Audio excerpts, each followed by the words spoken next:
আমরা আজকে এমন কিছু লেখা নিয়ে কথা বলছি যেগুলোর মূল ভাবনাটা হলো নিজেকে ফিরে পাওয়া। একটা খুব জরুরি প্রশ্ন, তাই না? অবশ্যই, কিভাবে আমরা অনেক সময় নিজেদের হারিয়ে ফেলি। এই লেখাগুলো সেই দিকেই আলো ফেলছে, বলছে যে সমাজ, পরিবার, চারপাশের চাপ এগুলো কিভাবে আমাদের আসল আমিটার থেকে দূরে সরিয়ে দেয়। হ্যাঁ, আর আজকের এই আলোচনার উদ্দেশ্য হলো এই পুরো ব্যাপারটা একটু তলিয়ে দেখা, কিভাবে এটা ঘটে, আর এই লেখাগুলোর সূত্র ধরে নিজেকে খুঁজে পাওয়ার পথের কোনো ইঙ্গিত পাওয়া যায় কিনা। ঠিক। আমরা মূলত তিনটে দিক দেখব, তাই তো? হ্যাঁ। প্রথমে সমাজের প্রভাব, তারপর ওই যে ভয় বা আত্মবিশ্বাস হারানোর কারণগুলো, আর সবশেষে নিজেকে ফিরে পাওয়ার উপায়। হুম। চলুন শুরু করি তাহলে। হ্যাঁ, আর এখানে একটা ইন্টারেস্টিং পয়েন্ট হলো কিভাবে বাইরের লোকের চাওয়া পাওয়াগুলো আমাদের ভেতরের যে নিজস্ব কণ্ঠস্বর সেটাকে একদম চেপে দেয়, আর লেখাগুলো যেন সেই চাপা পড়া স্বরটাকেই আবার জাগানোর কথা বলছে। লেখাগুলোতে দেখলাম শুরুটা কিন্তু খুব ছোটবেলাতেই হয়, পরিবার থেকে। ভালো ছেলে হও, ভালো মেয়ে হও, এই শুনতে শুনতেই বড় হওয়া, সবসময় নিয়ম মানো, একদম। এটা করো না, ওভাবে কথা বলো না। চুপচাপ থাকো। হ্যাঁ, সবার কথা শোনো। নিজের মতো করে কিছু ভাবা বা করা সেটা যেন ঠিক নয়, এরকম একটা বার্তা দেওয়া হয়। আর স্কুলের কথাও তো আছে, সেখানেও তো নম্বর পাওয়াটাই সব। যে যত ভালো নম্বর পায় সে তত ভালো ছাত্র। ঠিক। সৃজনশীলতা বা নিজের মতো করে ভাবার চেয়েও ডিসিপ্লিন বা শৃঙ্খলাটাই যেন বেশি গুরুত্বপূর্ণ হয়ে ওঠে। লেখাগুলো বলছে এভাবেই আমাদের যে স্বতঃস্ফূর্ত ভাবটা, ভেতরের আসল ইচ্ছেগুলো, সেগুলো কেমন যেন দবতে শুরু করে। তারপর তো আছে বৃহত্তর সমাজ, সেখানে তো সবসময় ওই ভয়টা কাজ করে, লোকে কি বলবে। ওহ, এটা তো মারাত্মক। হ্যাঁ, এই একটা প্রশ্নই যেন আমাদের চালনা করে। আর এই ভয়ের কারণেই আমরা নিজেদের আসল রূপটা লুকিয়ে ফেলি, একটা মুখোশ পরে নিই বলতে গেলে। একটা নকল আমি তৈরি হয়। হ্যাঁ, একটা নকল আমি, যে শুধু অন্যদের খুশি করতে চায় বা অন্তত কাউকে রাগাতে চায় না। আর সবচেয়ে আশ্চর্য ব্যাপার হলো, এই পুরো প্রক্রিয়াটা এত ধীরে ধীরে, এত স্বাভাবিকভাবে ঘটে যে আমরা হয়তো টেরই পাই না। কখন যে নিজের আসল ইচ্ছে, পছন্দ বা স্বপ্নগুলোকে সরিয়ে রেখে শুধু অন্যের ইচ্ছে পূরণ করার জন্য বাঁচতে শুরু করি। হুম। এই লেখাগুলো এই সূক্ষ্ম দিকটার কথাই বলছে, কিভাবে আমরা নিজেদের অজান্তেই অন্যের বানানো একটা ছাঁচেই নিজেদের ফিট করে ফেলি। ভেতরের মানুষটা হারিয়ে যায়, কিন্তু আমরা ভাবি এটাই বোধহয় স্বাভাবিক। তাহলে কি এই মুখোশ পরে থাকার পেছনে মূল কারণটা ভয়? লেখাগুলো তো সেরকমই বলছে। হ্যাঁ, ভয় একটা বড় ফ্যাক্টর।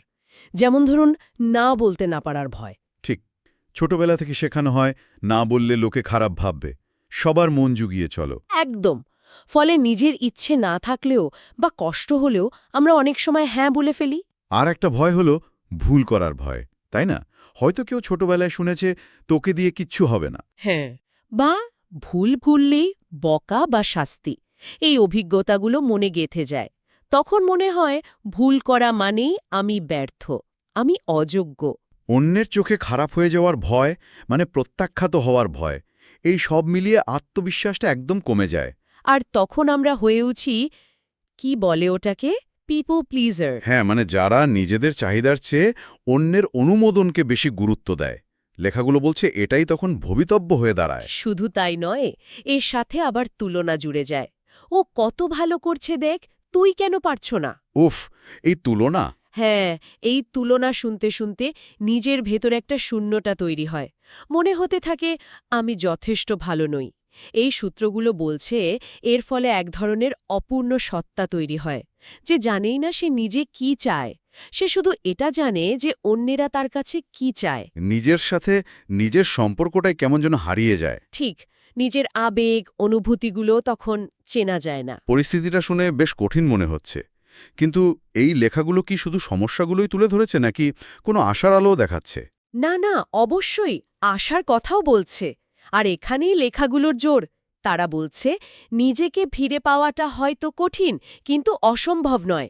প্রথম কাজ হলো নিজের ভেতরের আওয়াজটা শোনার চেষ্টা করা। একটু থামা, নিজেকে জিজ্ঞাসা করা। হ্যাঁ, আমি আসলে কি চাই, কোন কাজটা আমাকে আনন্দ দেয়, এটা রোজকার অভ্যাসের মধ্যে আনতে হবে। নিজের সাথে আবার কানেক্ট করা, তাই তো? আর কি? দ্বিতীয়ত, ছোট ছোট করে হলেও না বলার সাহসটা অর্জন করা। যেটা আমার ভালো লাগছে না বা যেটা আমার নীতির বিরুদ্ধে সেটা থেকে সরে আসা। আর তৃতীয়ত, ভুলকে ভয় না পেয়ে ওটাকে শেখার একটা ধাপ হিসেবে দেখা। লেখাগুলো বারবার বলছে ভুল তো হবেই, যে চেষ্টা করে তারই ভুল হয়। বাহ, এটা খুব জরুরি কথা, ভুল থেকে শিক্ষা নেওয়া। আচ্ছা, আর আত্মবিশ্বাসটা ফিরে পাওয়ার জন্য কি করতে হবে? তার জন্য দুটো পথের কথা বলা হয়েছে। এক, অন্যের সাথে তুলনা একদম বন্ধ করা। যদি করতেই হয়, নিজের গতকালের সাথে আজকের তুলনা করা, যে আমি কালকের চেয়ে আজ একটু হলেও ভালো কিছু করতে পারলাম কিনা। নিজের উন্নতিটা দেখা। একদম। আর দুই, নিজের ছোট ছোট সাফল্যগুলোকে গুরুত্ব দেওয়া, সেলিব্রেট করা। কোনো একটা কাজ শেষ করে নিজেকে বলা, হ্যাঁ আমি এটা পারলাম। এই ছোট ছোট জয়গুলোই কিন্তু ধীরে ধীরে আত্মবিশ্বাস গড়ে তোলে। তাহলে মুদ্রা কথাটা হলো নিজেকে জানার এই চেষ্টাটা চালিয়ে যেতে হবে। মানে আমার চাকরি, আমার সামাজিক পরিচয়, এসব কিছুর বাইরে গিয়ে আসল আমিকে খোঁজা। আমি কে, এই প্রশ্নটার উত্তর খোঁজা। ঠিক। আর লেখাগুলো এটাও মনে করিয়ে দেয় যে এটা কোনো একদিনের কাজ নয়, এটা একটা জার্নি, একটা চলমান প্রক্রিয়া। প্রতিনিয়ত নিজেকে নতুন করে আবিষ্কার করা। তাহলে এই সূত্রগুলো থেকে যা বুঝলাম, নিজেকে হারিয়ে ফেলা মানেই সব শেষ নয়। এটা বরং নিজের সাথে নতুন করে আলাপ করার, নিজেকে আরও ভালোভাবে জানার একটা সুযোগও হতে পারে। তাই তো, আমরা যেই বিষয়গুলো নিয়ে ভাবছি, কথা বলছি, এটাই হয়তো সেই ফিরে পাওয়ার যাত্রার শুরু। একদম। সবশেষে একটা প্রশ্ন মনে আসছে। এই লেখাগুলো তো নিজেকে খুঁজে পাওয়ার কথা বলছে, কিন্তু তার মানে কি এই যে আমরা একদিন একটা স্থির, ফাইনাল আসল আমিকে খুঁজে পাব? নাকি এই যে রোজকার বদল, নতুন করে জানা, নতুন করে নিজেকে আবিষ্কার করা, এই জার্নিটাকেই আপন করে নেওয়া, হয়তো এটাই আসল নিজে হওয়া? কি মনে হয়?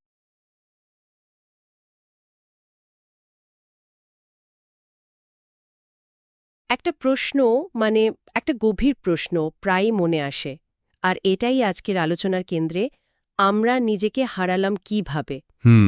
আমাদের হাতে যে সূত্রগুলো এসেছে, সেগুলো এই ব্যাপারটাকেই দেখছে নানা আধ্যাত্মিক, নানা ধর্মীয় দিক থেকে। তো চলুন একটু গভীরে যাই। হ্যাঁ, ঠিক। আর এই সূত্রগুলো দেখতে গিয়ে একটা বেশ মজার জিনিস কিন্তু চোখে পড়ে। সেটা হলো বিভিন্ন ঐতিহ্য, তারা হয়তো ভাষাটা আলাদা ব্যবহার করছে, কিন্তু তারা প্রায় একই জায়গায়, মানে একই ইশারা করছে। আচ্ছা। মূল কথাটা হলো আমরা ঠিক হারিয়ে যাই না, বরং আমাদের যে আসল সত্তা সেটা নানা রকম আবরণে, মানে পর্দায় ঢেকে যায়। ঢেকে যায়, হারিয়ে যায় না। ইন্টারেস্টিং। এই আলোচনাতে আমরা ওই আবরণগুলো আর সেগুলো সরানোর পথগুলো নিয়ে একটু কথা বলবো। যেমন ধরুন, যদি হিন্দু দর্শনের কথা ভাবি, সেখানে তো বলা হচ্ছে আত্মা বা আমাদের আসল সত্তা সেটা হারায় না। না, হারায় না। কিন্তু এই যে মায়া, জাগতিক মোহ বা পারিপার্শ্বিক নানা ধারণা, মানে সংস্কার যেগুলো, হ্যাঁ হ্যাঁ, সংস্কার। সেগুলো কুয়াশার মতো আর কি, তাকে ঢেকে ফেলে।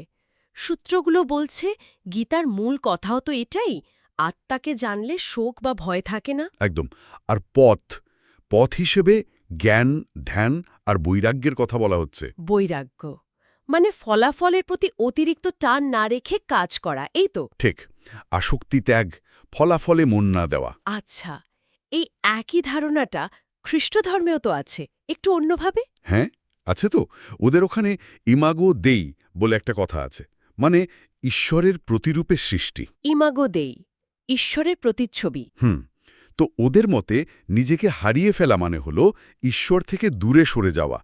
ওই যে ঐশ্বরিক প্রতিচ্ছবি, ওটাকে ভুলে যাওয়া বা ঢেকে ফেলা। তাহলে নিজেকে খুঁজে পাওয়া মানে ঈশ্বরের কাছে ফেরা? ও অনেকটা তাই। সূত্রগুলোয় মার্কের ওই প্রশ্নটা আছে না, ৮.৬? হ্যাঁ, কি লাভ যদি সব পেয়েও? যদি নিজের আত্মাকেই হারায়। ঠিক। আর সমাধান ওরা বলছে অনুতাপ, মানে ভুল স্বীকার করে ফেরা, ঈশ্বরের প্রতি বিশ্বাস আর নিঃস্বার্থ ভালোবাসা। বিশ্বাস আর ভালোবাসা। হ্যাঁ, নিজের কমতিগুলো মেনে নিয়ে ঈশ্বরের দিকে ফেরা আর কি। এবার যদি একটু ইসলামের দৃষ্টিকোণ থেকে দেখি, সেখানে নফসের ধারণাটা খুব গুরুত্বপূর্ণ, তাই না? মানে ভেতরের প্রবৃত্তি। ঠিক, নফস। সূত্রগুলো বলছে এই নফস যদি লাগাম ছাড়া হয়, মানে অনিয়ন্ত্রিত থাকে, তাহলে সেটা মানুষকে ভুল পথে টানে, জাগতিক মোহ, ভয়, লোক দেখানো ব্যাপার, এইসবে জড়িয়ে ফেলে, আল্লাহর শরণ থেকে দূরে সরিয়ে দেয়। ও আচ্ছা। সূরা আশ-শামসের ওই আয়াতগুলো মনে আছে? 9 আর 10? হ্যাঁ, যে নিজেকে পবিত্র করল সেই সফল হল। একদম। আর যে কলুষিত করল সে ব্যর্থ। এই কলুষতা থেকে মুক্তির পথই হল তাজকিয়া, মানে আত্মার শুদ্ধি। তাজকিয়া, আত্মশুদ্ধি। হ্যাঁ, সাথে ইখলাস, মানে কাজের উদ্দেশ্যটা খাঁটি রাখা, আর তওবা, অনুতাপ করে আল্লাহর দিকে ফেরা। আর এই শুদ্ধির জন্য আল্লাহর স্মরণ জরুরি। খুব জরুরি। জিকের, সালাত, এগুলো মনকে স্থির রাখে, অহংকার কমায়, স্রষ্টার কাছে নিজেকে সঁপে দিতে সাহায্য করে। সমাজের ভয় নয়, স্রষ্টার ভয়। কিন্তু বৌদ্ধ দর্শন, তারা তো ব্যাপারটা একদম অন্যভাবে দেখে, তাই না? বেশ অন্যরকম। হ্যাঁ, খুবই ইন্টারেস্টিং ওদের অ্যাপ্রোচটা। ওরা এই যে একটা স্থায়ী আমি বা আত্মা, এই ধারণাটাকেই এক ধরনের বিভ্রম মনে করে, মানে ইলিউশন। মানে কোনো স্থায়ী আত্মা নেই। ওদের মতে নেই। একে ওরা বলে অনাত্মা বা নন সেলফ। এই যে আমরা বলি আমি, আমার, এগুলো আসলে বদলাতে থাকা কতগুলো জিনিসের সমষ্টি, কোনো স্থির সত্তা নয়। বাপরে, তাহলে এই ভ্রম থেকে মুক্তির পথ কি, যদি আমিটাই ভ্রম হয়? পথ হল সচেতনতা, মাইন্ডফুলনেস, যেটাকে বলে সতী পাঠন, আর গভীর অন্তর্দৃষ্টি বা বিপাসনা। আচ্ছা, মানে মন দিয়ে দেখা। হ্যাঁ, নিজের চিন্তা, অনুভূতি, শরীরের সংবেদন, এগুলোকে শুধু দূর থেকে দেখা, সাক্ষী থাকা, কোনো রাগ বা টান ছাড়া। তাতে কি হয়? দেখতে দেখতে বোঝা যায় কোনো কিছুই আসলে স্থায়ী না, সবই বদলাচ্ছে। তখন ওই বোধটা আসে, এই আমি নই, এই আমার নয়, এটা আমার আত্মা নয়। এই উপলব্ধিটাই মোহ কাটায়। তার মানে সব পথেরই ইশারা কিন্তু একই দিকে, তাই না? নিজেকে জানা, আরোপিত জিনিসগুলো সরানো, ভয়কে জয় করা। একদম, একদম। বিভিন্ন শব্দ, বিভিন্ন পথ, কিন্তু লক্ষ্যটা একই, মোহত্যাগ, সত্য আর প্রেমের দিকে চলা। সূত্রগুলো এই পুরো যাত্রাটাকেই বলছে এক ধরনের জাগরণ। জাগরণ। হ্যাঁ, যেটা শুরু হয় ওই একটাই প্রশ্ন দিয়ে, আমি কে? একটা বিখ্যাত সুফি কথা আছে না, যে নিজেকে চিনেছে সে তার প্রভুকে চিনেছে। হ্যাঁ, শুনেছি। তার মানে নিজেকে জানার মধ্যেই সব লুকিয়ে আছে। অনেকটা তাই। আমরা হারাইনি, শুধু ঢাকা পড়ে আছি। পর্দাটা সরাতে হবে, উন্মোচন করতে হবে নিজেকে। সত্যি অসাধারণ একটা ভাবনা। তাহলে আজকের আলোচনার সার কথাটা কি দাঁড়ালো? সূত্রগুলো আসলে আমাদের একটা আত্ম অনুসন্ধানের দিকে ডাকছে, বাইরের চাপানো খোল ছেড়ে ভেতরের আসল সত্তাটাকে খুঁজে বের করার যাত্রা। ঠিক। আর সূত্রগুলোর শেষে একটা মেটাপ্যাথ বা সার্বিক পথের কথা বলা আছে, খেয়াল করেছেন? জ্ঞান, প্রেম আর সচেতনতা, এই তিনটে শক্তি। হ্যাঁ, তিনটে চাবিকাঠি। এগুলোকেই বলা হচ্ছে সত্যিকারের আত্মজাগরণের উপায়। আর সবচেয়ে জরুরি কথাটা হলো, এই পথে চলতে গেলে সত্যের মুখোমুখি হতে ভয় পেলে চলবে না। মানে সত্যকে স্বীকার করার সাহস রাখা। হ্যাঁ, যেমনটা বলা হয়েছে, সত্যকে ভয় না পেয়ে তার দিকে এগিয়ে যাওয়াই যাত্রাপথে থাকার প্রমাণ। ভয়টাকে চিনে ফেলাই হয়তো মুক্তির প্রথম ধাপ। আলোচনাটা সত্যিই খুব ভাবালো। শেষ করার আগে সূত্রগুলোর উপর ভিত্তি করে একটা প্রশ্ন সবার জন্য রেখে যাই, কি বলেন? নিশ্চয়ই। ভয়কে চিনে ফেলাই যদি মুক্তির শুরু হয়, তবে নিজেকে জানতে চাওয়ার যে তীব্র ইচ্ছেটা, এই আকাঙ্ক্ষার গভীরে কি আসল চেতনা বা পরম সত্যের সন্ধান লুকিয়ে আছে?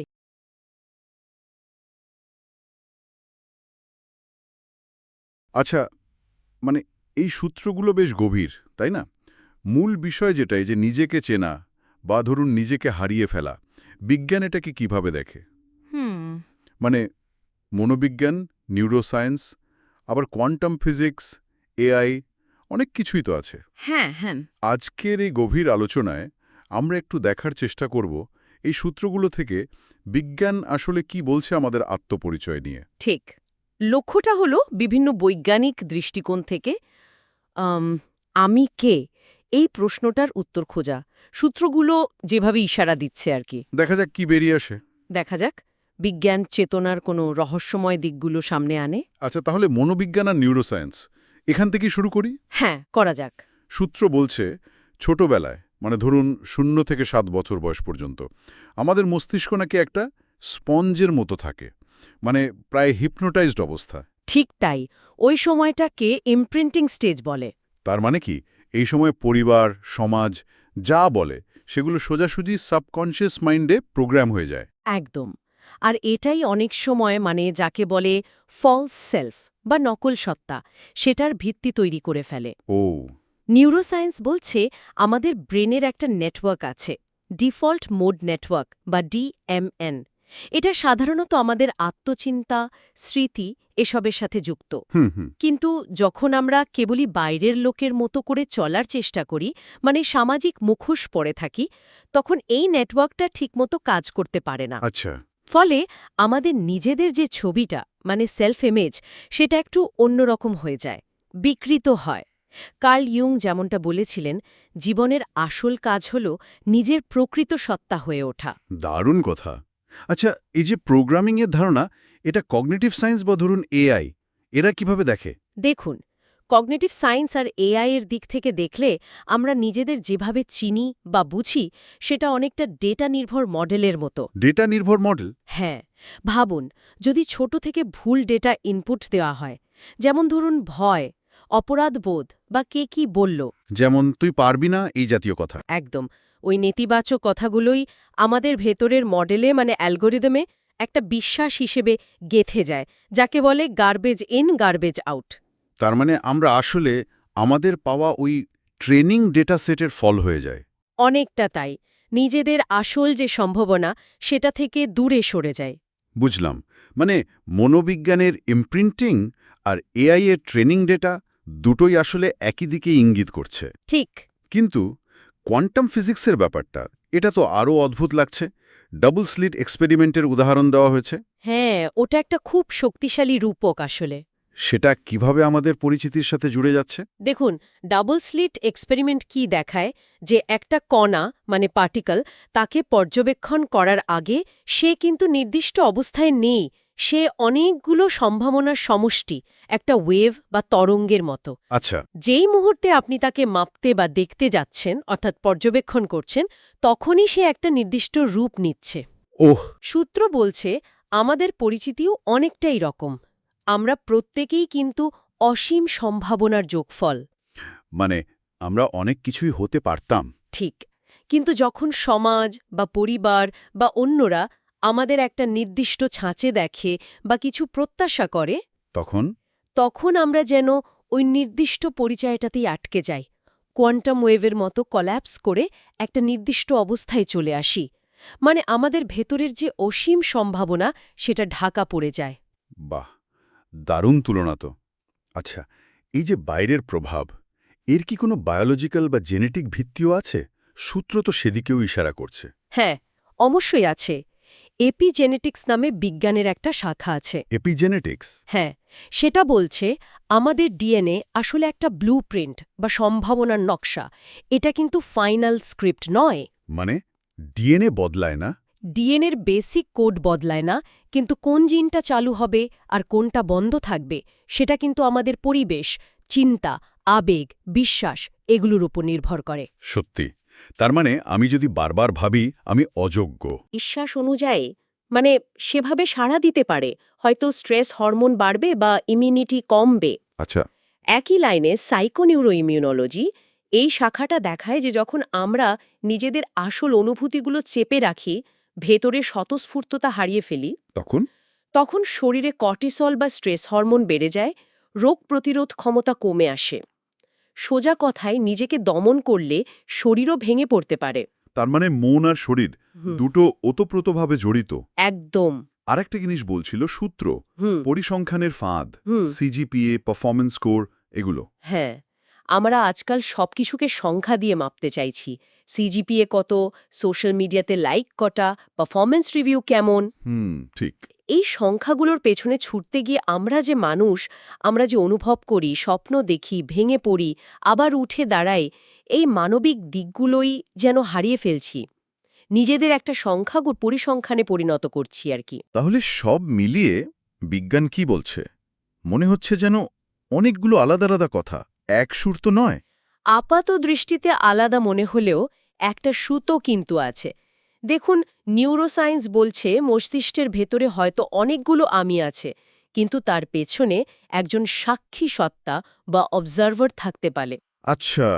কোয়ান্টাম ফিজিক্স বলছে আমরা সম্ভাবনার সাগর, মনোবিজ্ঞান বলছে আমরা সামাজিক মুখোশ পরে থাকি। আর এআই? এআই বলছে আমরা একটা ট্রেনিং প্রাপ্ত মডেল, যাকে আবার নতুন করে ট্রেনিং দেওয়া সম্ভব। রিট্রেন করা যায়? হ্যাঁ। আর এপিজেনেটিক্স?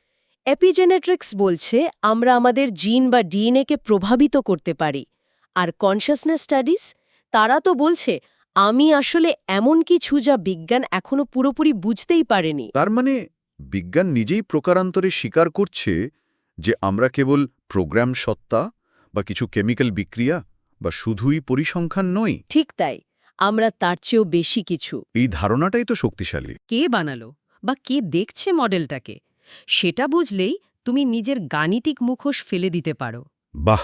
এই ভাবনাটা হয়তো আত্ম অনুসন্ধানের একটা নতুন দরজা খুলে দিতে পারে। সত্যি ভাবার মতো কথা।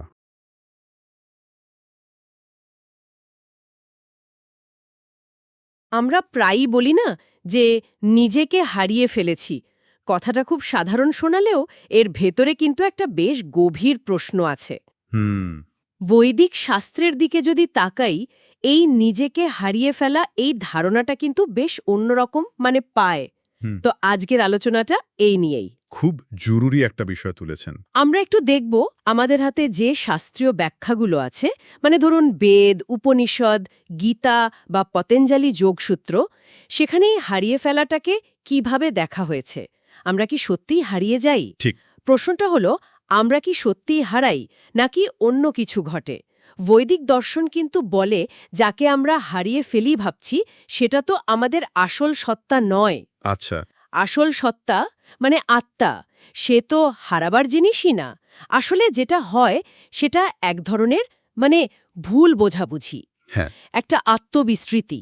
আত্মবিস্মৃতি। হ্যাঁ, আমাদের আজকের আলোচনার লক্ষ্য হবে এই আসল সত্তা আত্মা আর আমাদের নিজেদের তৈরি করা পরিচয় অহংকার, এই দুটোর মধ্যে ফারাকটা বোঝা। আর ওই যে বিখ্যাত উক্তি অহং ব্রহ্মাস্মি। হ্যাঁ, অবশ্যই সেটার তাৎপর্যও আমরা ছুঁয়ে দেখব। আমি ব্রহ্ম এর মানেটা কি? দারুণ। তাহলে প্রথমেই এই আত্মা আর অহংকারের পার্থক্যটা দিয়েই শুরু করি। এই দুটো কি সম্পূর্ণ আলাদা জিনিস? হ্যাঁ, বলা যেতে পারে মৌলিকভাবেই আলাদা। দেখুন, আত্মা হলো সেই বিশুদ্ধ চেতনা। তার কোনো আকার নেই, গুণ নেই, সে নিরাকার নির্গুণ। সে চিরন্তন, সবসময় থাকে, একজন সাক্ষী বা দ্রষ্টা সত্তা। দেহে থেকেও সে যেন দেহের অংশ নয়। ঠিক তাই। দেহে থাকে কিন্তু দেহ নয়, মন নয়, এর ঊর্ধ্বে। আর অন্যদিকে অহংকার কি? অহংকার হলো আমাদের মনের তৈরি একটা পরিচয়। এই যে আমি অমুক, আমার এই নাম, এই শরীর, এই চাকরি, এই সম্পর্কগুলো। এসব পরিচিতিগুলো। হ্যাঁ, এই সব অস্থায়ী পরিচিতি, এগুলোর সাথেই যখন আমরা নিজেদেরকে পুরো গুলিয়ে ফেলি, একাত্ম করে ফেলি, তখনই ওই হারিয়ে ফেলার মতো অনুভূতিটা আসে। আসলে কি বলুন তো, আমরা আসল ঠিকানাটা ভুলে গিয়ে ভুল ঠিকানায় নিজেকে খুঁজছি। বাহ, আসল ঠিকানা ভুলে ভুল ঠিকানায় খোঁজা, এটা খুব সুন্দর বলেছেন। কিন্তু এই যে আমাদের স্বভাব, আমাদের ভালো লাগা, খারাপ লাগা, আমাদের ব্যক্তিত্ব, এগুলো তাহলে কি? এগুলো কি আমাদের আসল সত্তা নয়? এগুলো কিভাবে তৈরি হয়? এইখানে প্রকৃতির ত্রিগুণের ধারণাটা চলে আসে। সত্ত্ব, রজ আর তম। সত্য, রজ, তম, হ্যাঁ শুনেছি। সত্য শুদ্ধতা। হ্যাঁ, সত্য জ্ঞান, শুদ্ধতা, প্রশান্তি। রজ হল কর্মচঞ্চলতা, আবেগ, আকাঙ্ক্ষা। আর তম হল জড়তা, আলস্য, মোহ, অন্ধকার। আচ্ছা। এই তিনটে গুণের বিভিন্ন অনুপাতে মিশ্রণ, সেটাই আমাদের মানসিক আর শারীরিক গঠনটা তৈরি করে। আমাদের পারিপার্শ্বিক প্রভাব পরিবার, সমাজ, শিক্ষা, আমরা কি খাচ্ছি, এই সব কিছু মিলিয়ে আমাদের মধ্যে এই গুণের একটা নির্দিষ্ট প্যাটার্ন তৈরি হয়। তার আমাদের চরিত্রটা এই গুণগুলোর মিশ্রণ? বলতে পারেন। গীতা তো বলছে গুণাহি কর্মাণি সর্বশঃ, সব কর্ম আসলে এই গুণগুলোর দ্বারাই চালিত হয়। আত্মা কেবল দেখে যায়, সে সাক্ষী। ও, এই যে আমাদের রাগ হচ্ছে বা খুব আনন্দ হচ্ছে বা খুব আলসেমি লাগছে, এগুলো আসলে ওই গুণেরই খেলা। মূলত তাই, গুণের প্রভাব।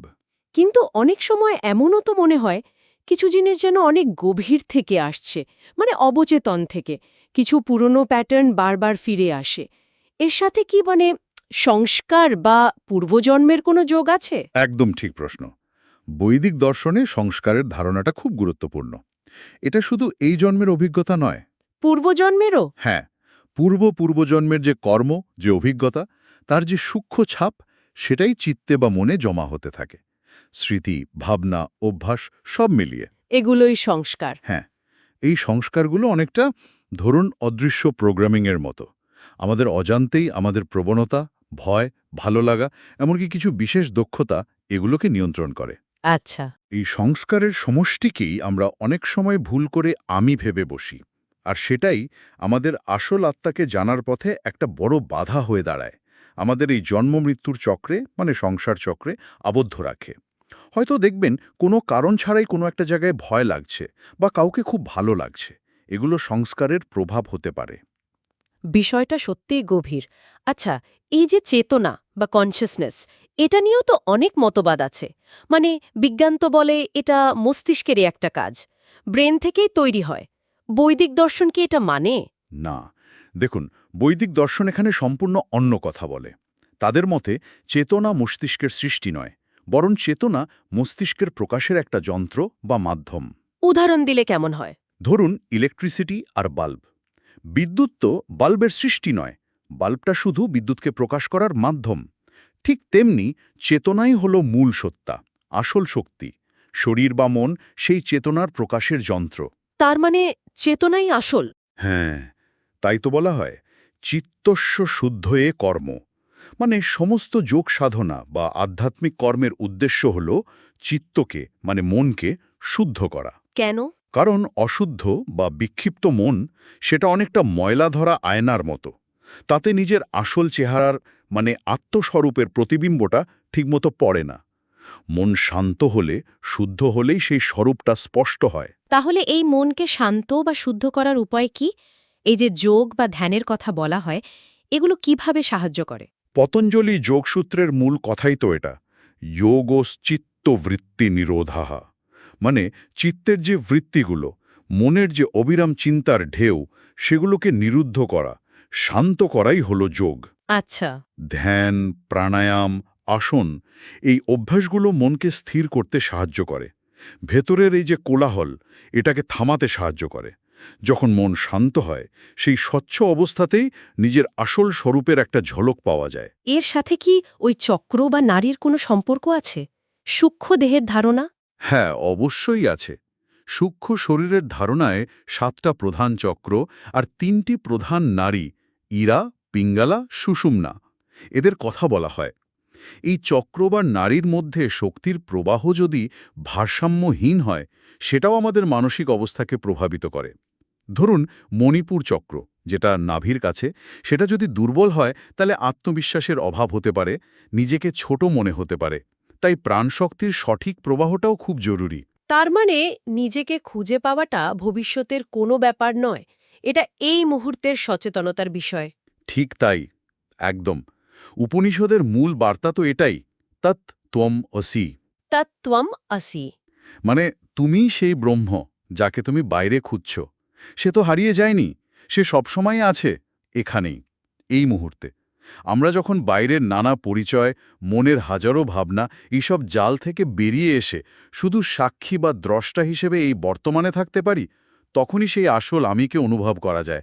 সে তো হারায়নি, শুধু মেঘে ঢাকা চাঁদের মতো আবৃত হয়ে আছে।